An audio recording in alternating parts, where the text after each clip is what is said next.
माघ की शिवरात्रि और फाल्गुन की शिवरात्रि, ये दोनों शिवरात्रि भव्यता के रूप में मनाई जाती है। भव्यता।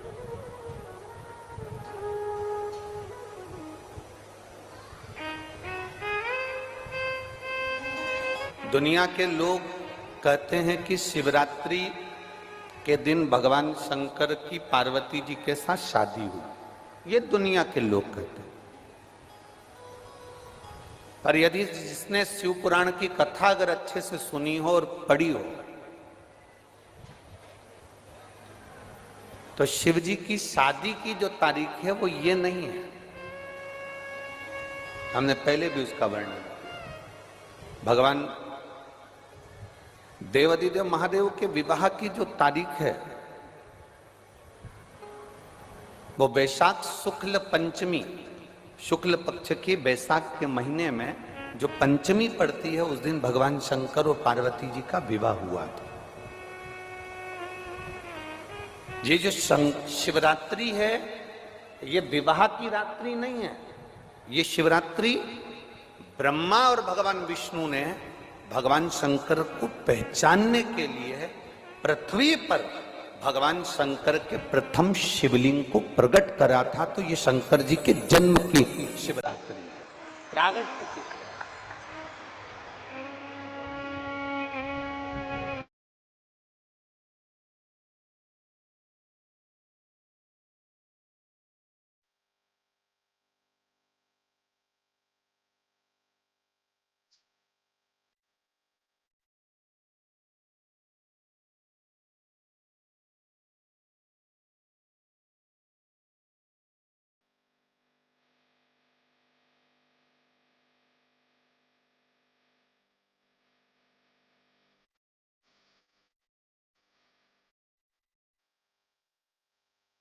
शंकर के शिवलिंग को बनाने के लिए मिट्टी कहाँ की होना चाहिए, किस जगह पर बनाना चाहिए, मिट्टी में कैसा जल मिलाना चाहिए। जब शिवलिंग का निर्माण करें, शंकर के शिवलिंग को जब बनाए, तो सबसे पहले कैसे बनाए, उस तक का विधान शिव महापुराण में और लिंग पुराण में कहा गया। महाराज कहा, क्यारे की मिट्टी हो, क्यारा मतलब समझिएगा, जिस मिट्टी पर कोई गंदगी ना करी गई हो, ऐसी जगह का कोई भाग मिट्टी का लाया जाए, जहां कोई गंदगी ना करे। शिव महापुराण की कथा कहती है, उसमें शिवलिंग मट्टी का किस तरह से बनाया जाए और कैसी मट्टी हो, और उसमें पानी कैसा मिलाया जाए, कैसा शिवलिंग तैयार करा जाए, उसका विधान वर्णन नहीं कर पाए, परंतु आज कथा निकली है तो उसको सुन लो।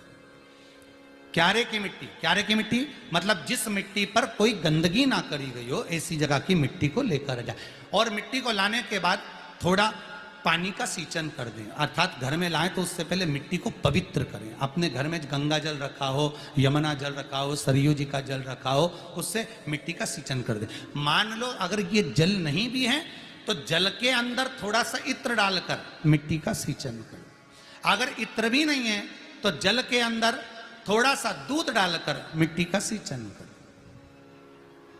दूध भी नहीं है तो एक बेलपत्री जल के अंदर डालकर उस पानी का सींचन करें। बेलपत्र भी नहीं है, पीपल का पत्ता डालकर उसका सींचन कर दें। पर मिट्टी पर घर में लाते से ही, ये नहीं कि मिट्टी आज लाए और तुमको शिवलिंग कल बनाना है, तो मिट्टी अगर एक दिन पहले लाए हो, 2 दिन पहले लाए हो, 4 दिन पहले लाए हो, तो उसी दिन जल का सींचन होना चाहिए। ये नहीं कि जिस दिन बनाएंगे उस दिन सींचन होगा।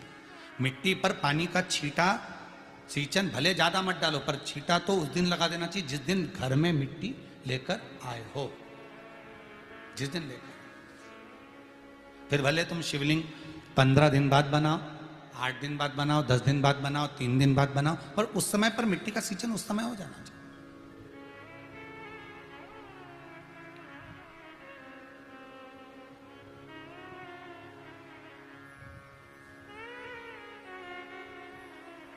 फिर कहा, जिस दिन शिवलिंग का निर्माण करो, उस दिन प्रातः में अगर आप शिवलिंग बना रहे हैं तो ब्रह्म मुहूर्त में मिट्टी को गला दो। किस पानी से गलाना है? उसका भी प्रमाण, उसका भी शास्त्र वर्णन कर रहा है। किस जल से गलाया जाए? शिव महापुराण की कथा कहती है, अगर आपको आज शिवलिंग का निर्माण करना है, शाम को आप शिवलिंग का निर्माण कर रहे हो, तो अपने पानी का जो मटका होता है, हंडा होता है, रसोई घर में जहां पानी भर कर रखते हो, उसके नजदीक में एक कलश जिसमें अलग से ताजा जल भरा जाए और उस पर प्लेट ढकी हो और उस पर एक चावल का दाना रखा हो, उस जल को लेकर आओ। थोड़ी देर रखा रहे, आधा घंटा, 2 घंटा, 3 घंटा, 15 मिनट, 20 मिनट, पर वो पानी वहां रखा होना चाहिए। रसोई घर में अन्नपूर्णा का निवास होता है, परिंदे के पास पितरों का निवास होता है। अन्नपूर्णा, पित्र सब रसोई घर के भीतर विराजमान होते हैं।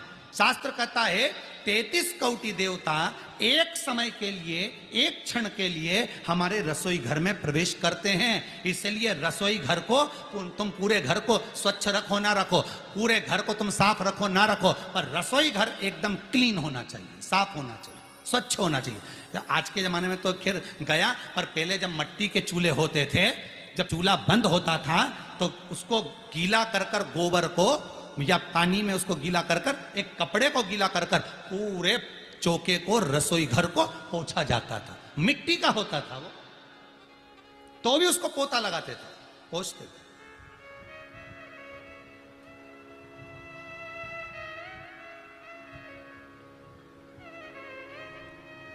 तो पहला क्रम है पार्थिव शिवलिंग का निर्माण।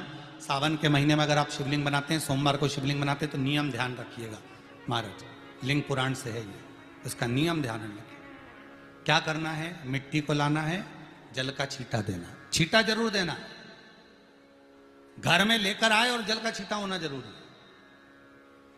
2 दिन तक, 3 दिन तक मिट्टी रखी हुई है, और उसके बाद अगर आपने पानी का छींटा नहीं दिया है और आपने डायरेक्ट मिट्टी को गला दिया और उसके बाद बनाया, तो उसका कोई प्रमाण नहीं। जल का छींटा अवश्य, फिर उसको रख दें। 15 दिन बाद बनाओ, 4 दिन बाद बनाओ, 3 दिन बाद बनाओ, 2 दिन बाद बनाओ। शिवलिंग जब बनाओ तब उस मिट्टी को, जो कलश आपने रसोई घर में रखा है चावल का दाना रखकर प्लेट के ऊपर, अर्थात उस कलश का जल उस मिट्टी में थोड़ा सा डालिए। क्यों डाला जाता है उसका भी भाव वर्णन किया है। अब भविष्य पुराण, स्कंद पुराण और अग्नि पुराण, इन तीनों से ले लिया गया। वर्णन किया गया, जब उस कलश का जल हम डालते हैं तो उस कलश में पितरों का भाव आ जाता है, अन्नपूर्णा का भाव आ जाता है, घर में लक्ष्मी का भाव आ जाता है, संपदा का भाव आ जाता है। पूरे 24 घंटे के अंदर एक क्षण के लिए रसोई घर में 33 कोटि देवता आते हैं, तो वो देवता का सारा भाव उस कलश के अंदर आ जाता है। और वो जल जब हम उस मिट्टी में मिलाते हैं तो गंगा, यमुना, सरयू, सरस्वती, ये 33 कोटि देवता में, तो इन सब का आनंद उस जल में आ जाता है। और वो जल जब हम मिट्टी में मिलाते हैं तो मिट्टी पवित्र हो जाती है, स्वयं कैलाश अधिपति को स्वीकार करने के लायक हो जाती है, निर्मित करने के लायक हो जाती है।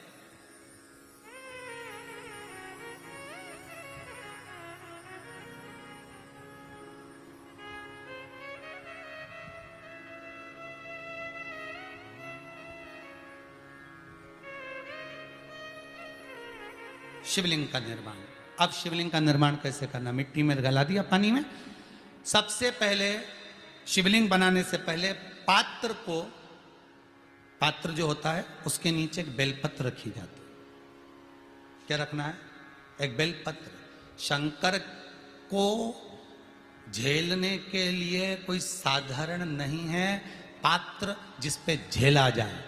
स्वयं गंगा शिव की जटा में, और आप शंकर के शिवलिंग का निर्माण कर रहे हो, कोई साधारण नहीं हो सकता। स्वयं आप विदेश्वर संहिता के अंतर्गत पढ़े कि ब्रह्मा और विष्णु, ब्रह्मा ऊपर जा रहे हैं, भगवान विष्णु नीचे जा रहे हैं, तो पता नहीं कर पा रहे कि यहां चरण कहां पर और शीश कहां पर है,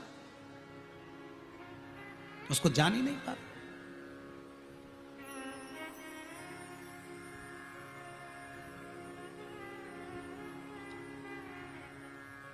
बस एक बेलपत्र,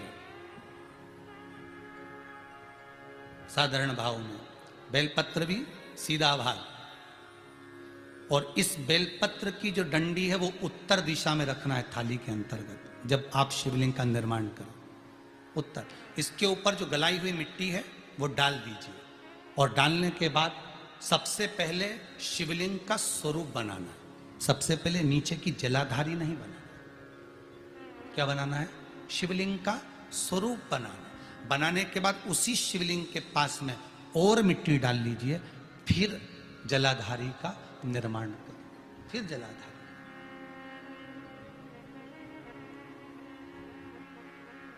शिवलिंग जलाधारी निर्मित हो गई। शंकर जी का संपूर्ण परिवार शिवलिंग में रहता है, आपको पहले भी कहा। भगवान भूत अधिपति भूतेश्वर भगवान शिव का संपूर्ण परिवार शिवलिंग में है। पहले भी कथा में कहा, आज फिर आपको वर्णन कर देते हैं। जैसे ये जलाधारी है गोल, ये चरण है, ये शिवलिंग है। ये जो गोल भाग है जहां पर भगवान शंकर का शिवलिंग रखा है, ये पार्वती जी का हस्त कमल है। जहां से पानी नीचे गिर रहा है, इसके राइट भाग में श्री गणेश जी का स्थान, लेफ्ट भाग में श्री कार्तिकेय जी का स्थान। बीच में जो एक मोटी सी लाइन होती है जलाधारी में, वो पार्वती जी के सुंदर पुत्री अशोक सुंदरी का स्थान। शंकर जी के ऊपर जो तिकोनी रखी रहती है, उसके ऊपर से जो जल बूंद बूंद नीचे गिरता है, ये जो पानी बूंद बूंद नीचे गिरता है, या आप कलश से जल चढ़ाते हो या आप संगीत से जल चढ़ाते हो, तो ये जो पानी गिर रहा है, ये शंकर भगवान की 5 पुत्रियां, जया, विषहरा, शामरी बारी, दौतली और देव, ये शंकर जी की 5 बेटियां, 5 पुत्री। कार्तिकेय भी है, गणेश भी है, अशोक सुंदरी भी है, शंकर जी की 5 बेटियां भी हैं, शंकर भी है और पार्वती भी। अर्थात शिव जी के परिवार में आपको गणेश जी की पूजन अलग करने जाने की जरूरत नहीं पड़ेगी। शंकर के परिवार में पार्वती जी की पूजन अलग करने जाने की जरूरत नहीं पड़ेगी। कार्तिकेय की पूजन अलग जाकर करने की जरूरत नहीं है। शंकर का परिवार शंकर के शिवलिंग के साथ में उस जलाधारी में संपूर्ण परिवार शंकर का विराजमान है। संपूर्ण परिवार, कुछ भी नहीं, संपूर्ण और पूरा परिवार है महाराज। फिर वही बात आई, ध्यान दीजिएगा, जिस व्यक्ति को नींद ना आवे, रात्रि को सोते समय टेबलेट खाने की जरूरत नहीं। शंकर भगवान की 5 पुत्रियों का नाम लीजिए। जया, हाथ में जल लो, पलंग पर बैठो, जल हाथ में लिया, जया आचमन कर लो। विषहरा आचमन कर लो। शामली बारी आचमन कर लो। दौतली आचमन कर लो और देव आचमन कर लो। ये शंकर की जो 5 पुत्रियां हैं, ये ऐसी पुत्रियां हैं जो निंद्रा देवी को लेकर आती हैं और हमें विश्राम का आनंद सुख प्रदान करती हैं, हमारे नयनों पर विराजमान रहती।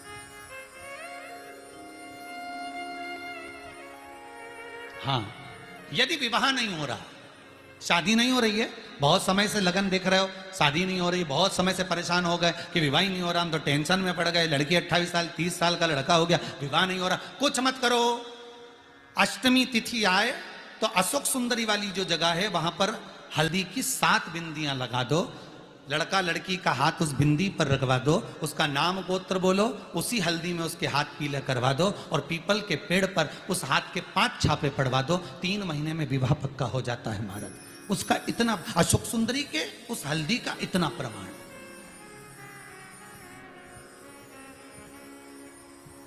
3 माह के अंतर्गत विवाह नक्की होगा।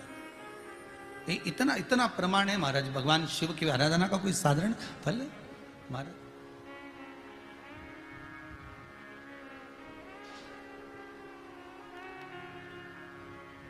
निर्मित करा शिवलिंग। एक बार सब जितने भी टीवी पर बैठे हैं, सम्मुख में कथा सुन रहे हैं, फेसबुक यूट्यूब पर सुन रहे हैं, एक बार साथ में समझें वापिस निर्माण को, शिवलिंग के निर्माण को। मिट्टी लाए, स्वच्छ जगह की, जल का छींटा दिया, रखा। जब शिवलिंग बनाया तो 1 कलश पानी पहले से 2 घंटा, आधा घंटा, 15 मिनट, 20 मिनट पहले उसको रख दिया। उसी पानी से उसको गीला करा। गीला करने के बाद उसका निर्माण सबसे पहले बेलपत्री, बेलपत्री के ऊपर मिट्टी, मिट्टी के ऊपर रखकर शिवलिंग का निर्माण, फिर जलाधारी का निर्माण, जलाधारी का निर्माण और शिवलिंग का निर्माण पूर्ण होने के बाद में फिर बाबा का सुंदर भाव से आप श्रृंगार करें, अभिषेक करें, पूजन करें। और एक बात याद रखना, पार्थिव शिवलिंग का अगर निर्माण करा है तो आपको वो पार्थिव शिवलिंग को रात्रि होने से पहले विसर्जन होना जरूरी है। हाँ, अगर कोई शिवरात्रि का दिन है तो फिर आप पूरी रात रख सकते हो। हरतालिका तीज का दिन है, पूरी रात रख सकते हो। बड़ी तीज है, छोटी तीज है, आप शिवलिंग बनाए हो तो आप पूरी रात रख सकते हो। विशेष कोई उत्सव है, श्रावण का महीना है, पूरी रात रख सकते हो। पर बाकी के समय अगर आप शिवलिंग का निर्माण करें तो उसको सूर्यास्त होने के पहले आप उसको नदी में, जल में, जलाशय में विसर्जन करें। बहुत ध्यान दीजिएगा, विसर्जन करते समय जब आप विसर्जन करें, पानी में अपने पात्र को, शिवलिंग को जब छोड़ें, उस समय पर ध्यान दीजिएगा कि शिवलिंग की जो जल की धार है, जिसका उत्तर की ओर जो जल की धार होती है, विसर्जन करते समय वो जल की धार अर्थात वो उत्तर का भाग हमारी ओर होना चाहिए और थाली इस तरह से पकड़ें कि वो भाग हमको जब डालें तो वो भाग हमको दिखे, थोड़ा सा नजर आए पानी में डालते समय। और जब वो थोड़ा भाग दिखता रहे, और जिसलिए आपने शिवलिंग बनाया, जिस कामना से आपने शिवलिंग बनाया है, वो कामना उस भाग को पानी में देखते देखते बोल दीजिए, वो कामना पूर्ण हो जाती है। इसको कहते हैं पार्थिव शिवलिंग का निर्माण करना और उसकी आराधना करना। उसकी आराधना कई लोग करते हैं, बना भी लेते हैं, पूजन भी करते हैं, और कई बार कहते हैं हमारा काम नहीं, तो उसमें भगवान का दोष नहीं है, दोष अपना। देखो, आप आए नहीं, सुबह हो गई, मेरी पूजा की थाली धरी की धरी रहे, क्यों नहीं आए, किस लिए नहीं, वो हमें देखना।